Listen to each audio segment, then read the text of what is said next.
Puerto Rican Voices is brought to you by the Center for Puerto Rican Studies, with the generous support of the New York City Council and Hunter College of the City University of New York.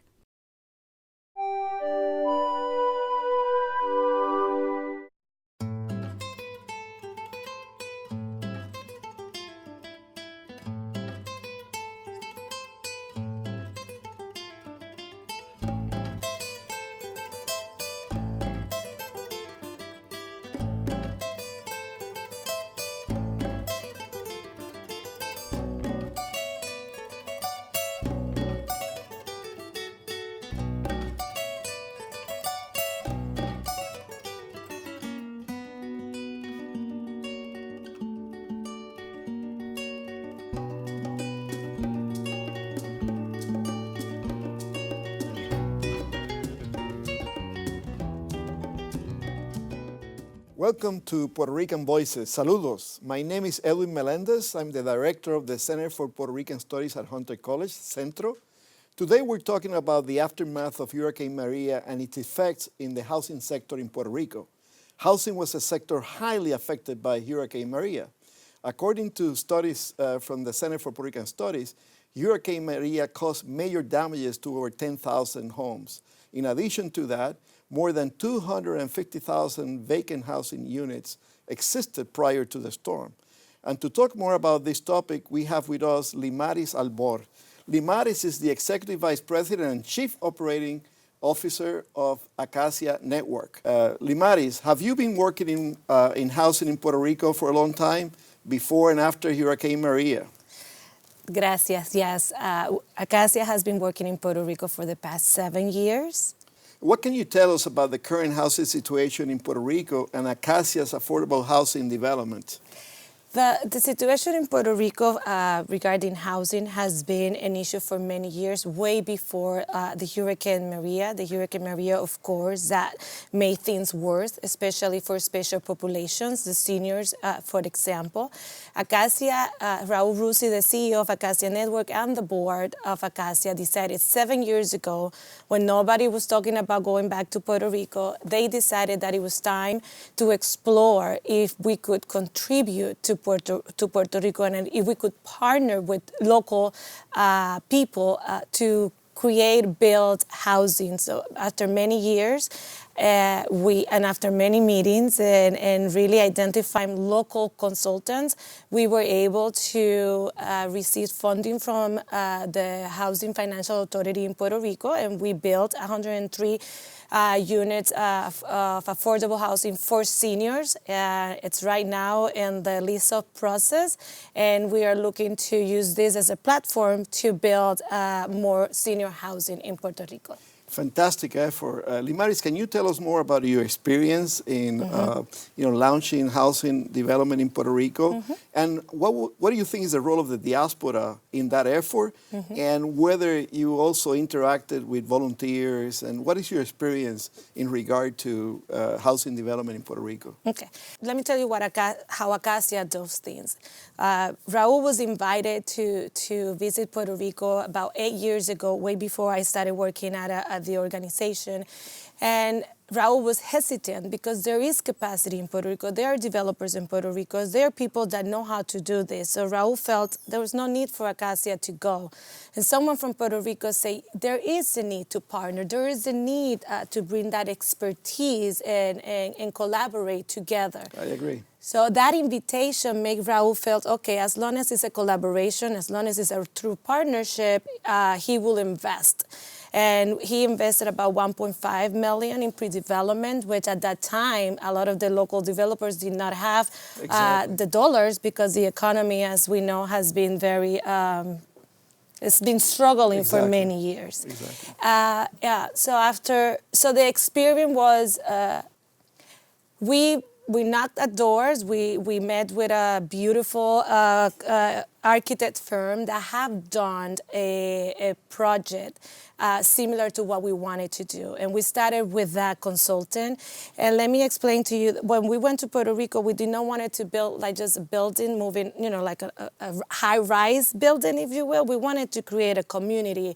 We wanted to design something with the active design elements. So the building that we wanted to build needed to have a courtyard, and that's kind kind of unheard of in Puerto Rico because you spend more money, right? It's a courtyard, and it's, but we were not going to do it any other ways.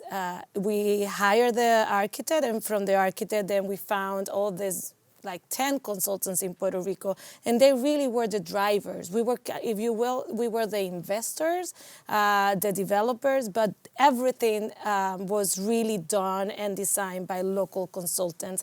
Our pledge was that if we get this project done, our developers' fees were going to get reinvested in Puerto Rico. And all of this is before Maria. So when Maria happens, we already had people in Puerto Rico. We already have consultants. We have contacts. The other thing is that we have also been working with the Loisaida Center, which is a cultural arm of Acacia Network. And we, for the past 7 years, have been bringing artists to the Lower East Side. When Maria happened, we have like an army of local Puerto Rican people that were telling us where the need was, what they were finding, and they asked us, to deliver the aid very carefully, if you will. This experience, I think, is very exemplary of what the diaspora can do in Puerto Rico, to partner with local developers, to partner with local organizations, and really help them build capacity, local capacity, to address the multiple problems that we face, certainly in the midst of the economic crisis. But here at Puerto Rican Voices, we have interviewed several organizations that are also working in the housing sector, and we would like to watch a few clips, a few interviews that will give you a little bit of a context, certainly to our audience. I would like you to comment on that on the other side of the interviews. The first clip that we have is about CUNY students volunteering in Puerto Rico. They went last summer. CUNY and SUNY added to over 500 students. So it was a very important effort, connected our youth to what was happening in Puerto Rico, and they felt really empowered. So let's watch this clip.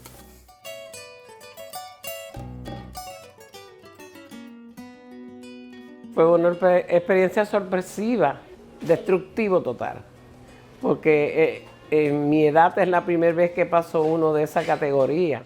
El daño que me causó a mí fue en el exterior de la casa, fue sobre el techo de la casa. También se mojó cama y se mojó todo. Yo digo que los estudiantes llegaron aquí por una bendición del cielo.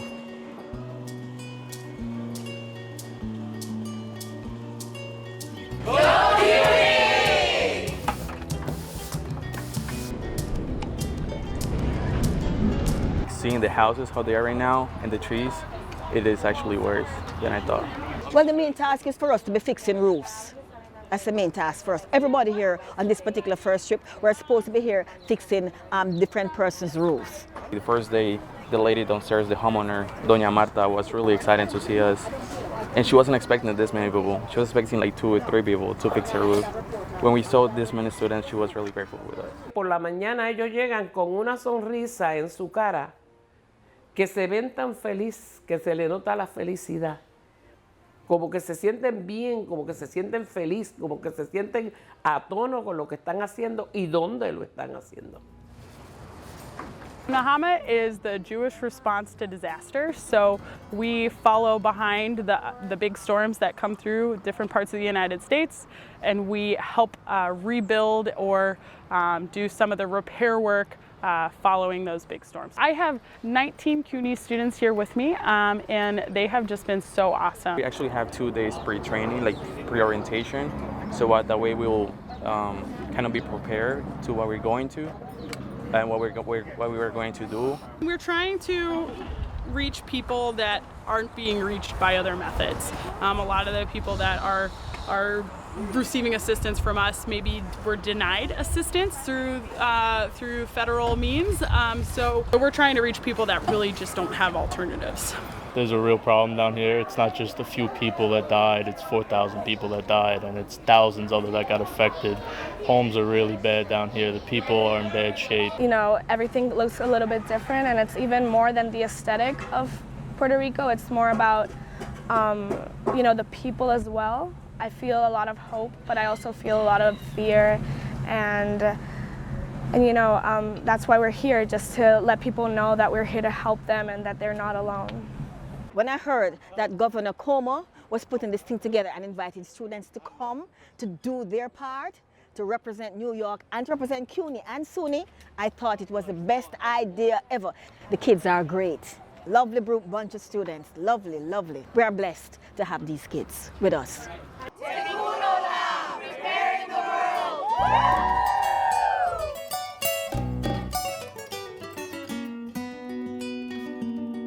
Coming up next at Puerto Rican Voices.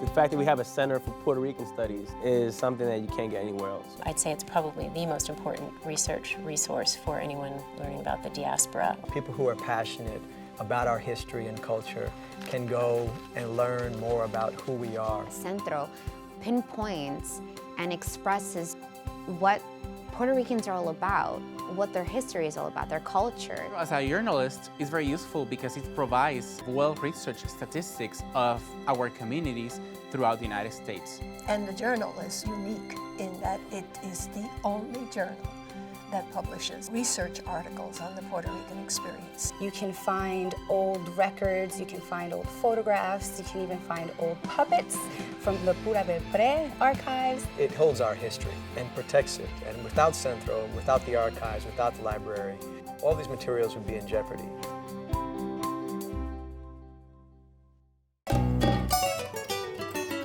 Welcome back to Puerto Rican Voices. Limaris, I'm sure that clip, those interviews really resonated with you in many ways, right? So based on your experience, what are the lessons that we've learned as we build this bridge of relationships between the diaspora and Puerto Rico? That we need each other and that it's the volunteer spirit came back. In Puerto Rico, the local nonprofits did a lot of volunteer work. They took the street, cleaned the street. They were not getting paid for doing that. And the diaspora also went and said, we're here, we're going to volunteer, we're going to help you. And it's beautiful to see. It's beautiful. And when I go to Puerto Rico, they really appreciate this. They welcome the help. They feel that we did not leave them alone. They feel that other people and other departments, yes, and actors left them alone, but the diaspora was there from day one. And no matter where I go, I hear that. And we're redefining that relationship as we go along. Yes. And there, so many things have changed in Puerto Rico. You know, you cannot talk about the future without solar energy. And now people know the value of having, rehabbing housing and doing more affordable housing in Puerto Rico. So what are Acacia's plans for the future? How do you think that this experience informs your next steps down there in the island? You know that we did a Ayuda fund and we pledged $1 million and then we raised another $1 million. So the first $1 million was really in immediate need. So the solar, the tarps and lots of food and water and generators. And after that, our commitment is long-term solutions for housing. So we have designed a beautiful, resilient house and we want to build it. We want to build it with our own funds because we want people to see it, to touch it. We want to see how is it to build a resilient house in Puerto Rico. We have identified 3 towns where we're going to build and donate that house to families. We're also looking at a multifamily project, and I would love to do another senior housing. I would love to do another courtyard. The seniors right now in Palacio Dorado are having an incredible, beautiful time in that courtyard, and we're really seeing the effect that a healthy environment, the outcomes in health. So these seniors are dancing salsa in the courtyard. We have a partnership with a federally qualified health center that has an exam room in the premises. So we're also providing primary care in Palacio Dorado. So if I can replicate that across the island, I would love to, as long as it's, of course, in collaboration with the local people. Very, very ambitious agenda. I'm glad to hear. But here at Puerto Rican Voices, we also interview the organization Habitat, which goes to some of the same rehab needs and connections to the local partners and so forth. So let's watch a clip Yeah. and then we'll discuss at the end, Sure. at the other end.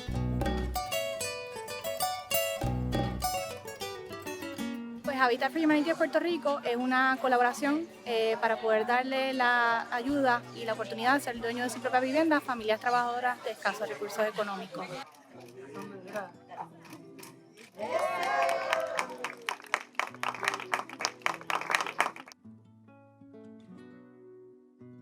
Yo nunca había vivido un huracán tan grande, el salir para afuera el otro día, ver cómo había cambiado Puerto Rico. La rehabilitación de esta casa costó $60,000. Nosotros le hicimos la casa completa, tiene sellado de techo completo, luz, electricidad. La idea es que tenga una casa que ya no tenga que preocuparse, excepto por el mantenimiento normal que tendría cualquier dueño de familia. La familia que es seleccionada tiene que completar 320 horas en la construcción de su vivienda, 80 horas en talleres educativos que le dan las herramientas para ser un dueño de vivienda responsable, porque pasan a ser dueña, porque la idea es que tenga un activo para progresar en la vida.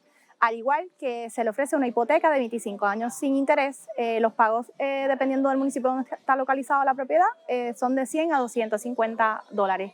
Y la idea con ese requisito también es que ayuden a otras familias a poder también tener el beneficio. Tenemos, gracias a Dios, el apoyo de nuestra matriz de Habitat for Humanity International. Vamos a estar trabajando en 4 temas. Vamos a estar haciendo rehabilitación de vivienda, nueva construcción. Vamos a estar apoyando un programa de tenencia de titularidad y un programa de capacitación. Encontramos que tenemos que ayudar a las familias a que estén más educadas en exigir un producto de calidad. También a las personas que ellos contraten, que también los ayudemos a que construyan productos de calidad. Y también que lo que nosotros podemos aportar, que es construcción, cómo podemos también aportar que sea una fuente de empleo. Tenemos programas que trabajan en el adiestramiento de mujeres y también de jóvenes y de individuos que quieran aprender destrezas de construcción. La idea primordial es que no importa de qué manera lo tratamos de conseguir. Queremos que esto sea símbolo de esperanza, de alegría, los colores que tiene la casa y de lo que podemos hacer posible si nos unimos. Queremos que las familias tengan la oportunidad de tener una vivienda digna y segura para el resto de sus vidas, para que cuando llegue otro desastre natural no tengan que salir corriendo.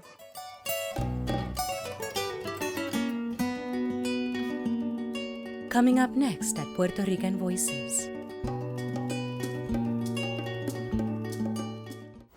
He was able to pull people together.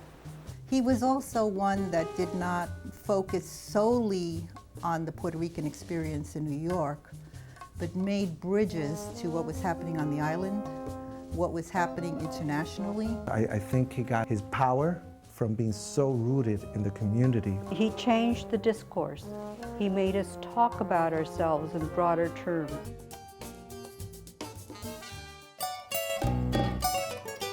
Welcome back to Puerto Rican Voices. Maris, about 18% of the housing units in Puerto Rico are vacant. So I find that this type of efforts, one home at a time, to rehab and then give to a family in needs is very important. And I know Acacia has engaged in some of that effort and is planning to do more on that effort. So what is your take on this type of effort, moving forward in Puerto Rico? I think Puerto Rico needs all of us to invest and to make contributions. I think they all welcome projects like Acacia, projects like Habitat for Humanity. The need it's big, and it's going to take all of us together to build one house at a time to provide some happiness to families in Puerto Rico. So these are great efforts. And we need many, many models, right? So one of the models that we would like to highlight today is called PRVoices, and it's about how grassroots efforts actually can also contribute to the housing, crisis in Puerto Rico, solving that crisis and making those vacant units available to populations in need. So let's watch this clip about PRVoices.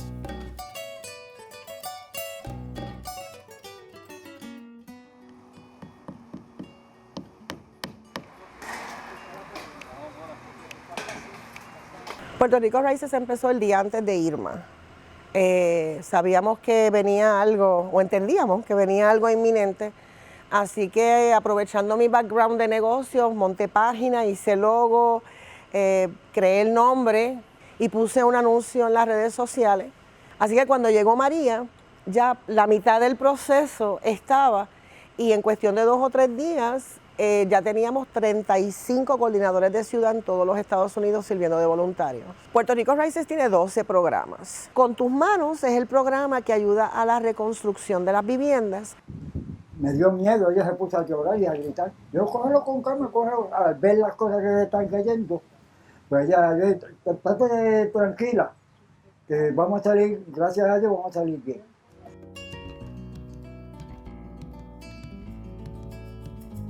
Pero estaba loco por salir de ahí porque me tenían loco los ratones y esas cosas. Las primeras veces que vinimos aquí, desconcierto, sombrío, llevaban meses y aquí no paraba nadie a ayudarlos. Ya te estaba extrañando. Tenemos que empezar a sacar a nuestra gente de la depresión y de el trauma post-María.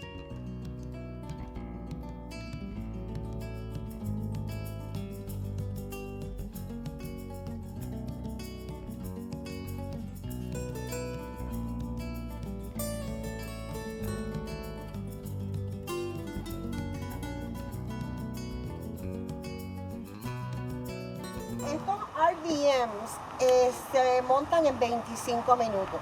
Viene como si fuera un Lego para adultos.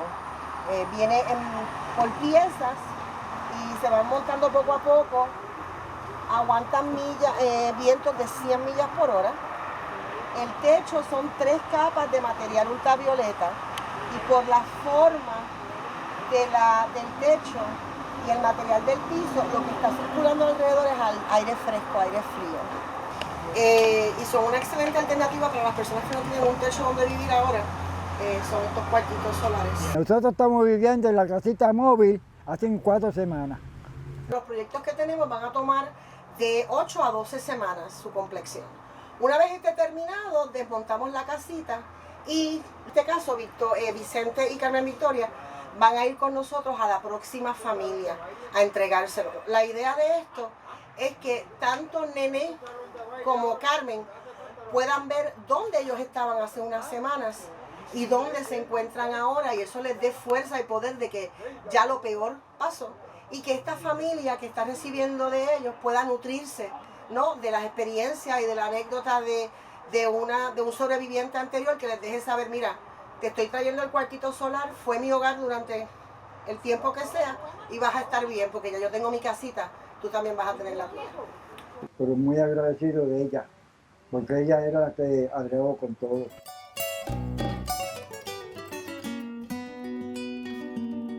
Coming up next at Puerto Rican Voices. The first story that I heard from my grandmother's lips, Bertha Martina has been my golden key in opening doors for me. Everywhere. It is just a fundamentally unique experience to read about characters that you can identify with. If you just read what she published, you would only have a fraction of a very skewed view of what she was writing. Thank goodness we have her archives here.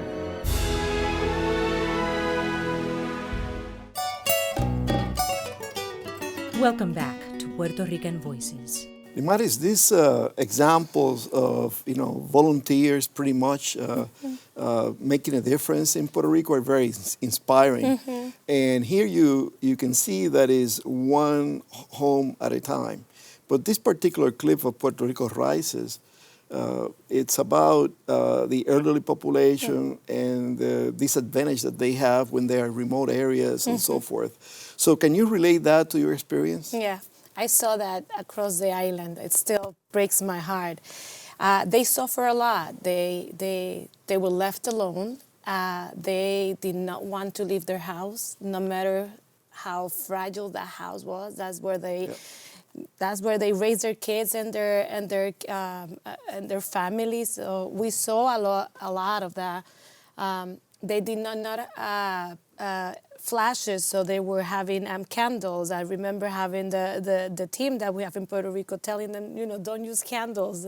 We need to give you like other type of things. They did not have water. They really struggle.